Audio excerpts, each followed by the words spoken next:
আমরা দোয়া করি কিন্তু বুঝতে পারি না দোয়া কবুল হয়েছে কিনা। আমরা কিভাবে বুঝবো যে আমাদের দোয়া কবুল হয়েছে?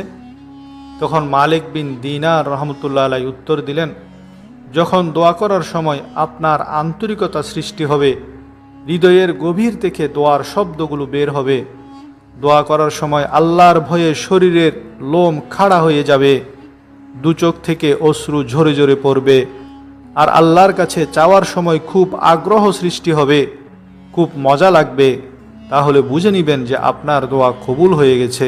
আর যখন দোয়ার সময় শুধু রুটিন ওয়ার্কের কারণে দোয়া করেন, মনের গভীর থেকে আওয়াজ আসে না, আল্লাহর দিকে মনোনিবেশ থাকে না, তখন বুঝে নেবেন এই দোয়া কবুল হয়নি।